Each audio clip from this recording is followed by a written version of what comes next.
वसुदेव सुतं देवं कंसचाणूरमर्दनं देवकी परमानन्दं कृष्णं वन्दे जगद्गुरो।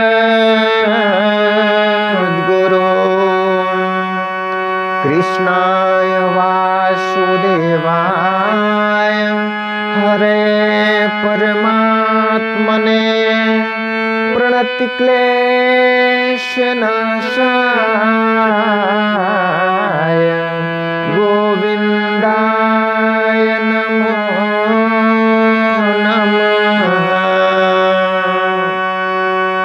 गीता सुगीता कर्तव्या किमन्यैः शास्त्रसङ्ग्रहैः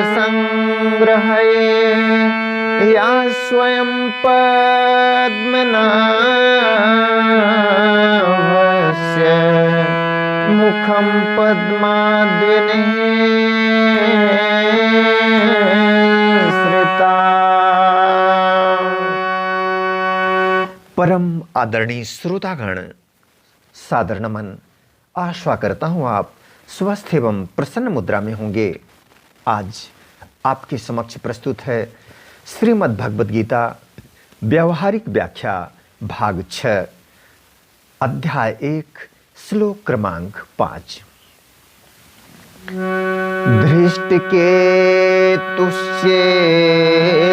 धृष्टकेतुश्चेकितान काशीराजस्य वीर्यवान् पुरुजित कुन्ती भोजस्य शैव्यश्च नरपुंगवः।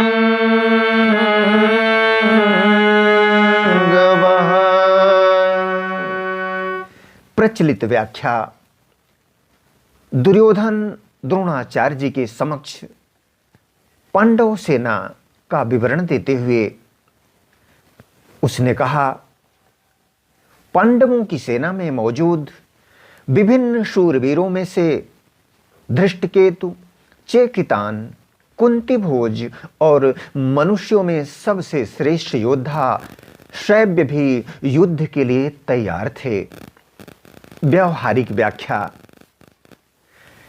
इस श्लोक में धृष्टकेतु अर्थात परमात्मा प्राप्ति के साधनानुकूल सात्विक दृढ़ मन, यह सात्विक दृढ़ मन ही पात्र धृष्टकेतु है, जिस मन के लिए कहा जाता है मन जीते जगत भी, मन जीत जगत जीत, मन के जीते जीत है, मन के हारे हार। दूसरा पात्र चेकितान। योद्धा चेकितान को समझने के लिए आइए चलते हैं अष्टांग योग के 5वें अंग प्रत्याहार की ओर। यम, नियम, आसन, प्राणायाम और इसके बाद 5वां अंग प्रत्याहार। जब हम ध्यान साधना या ईश्वर की याद या आराधना के लिए पल भर वक्त निकाल कर बैठते हैं, मन की चंचलता बाधक बनती है। उस समय साधक को प्रत्याहार का सहारा लेना पड़ता है। प्रत्याहार है क्या? प्रत्याहार बराबर प्रति यानी अपनी ओर, आहार अर्थात आहरण करना या खींचना, अर्थात प्रयास पूर्वक भागते मन को लक्ष्य की ओर केंद्रित करना। चेकितान। इस प्रकार से चेकितान अर्थात तान कर या खींचकर चंचल या उपद्रवी मन को वापस लाने वाली सात्विक रितंभरा बुद्धि, यह पात्र चेकितान यही है उसका स्वरूप। ऐसी ही शक्तिशाली रितंभरा बुद्धि इस काया रूपी काशी नगरी पर एक बहुत शक्तिशाली शासक के रूप में निष्कंटक राज्य करती है। अगला पात्र है पुरुजित। पुरुजित अर्थात इस काशी नगरी पर, पुरी कौन है? यह काशी नगरी, काया रूपी काशी।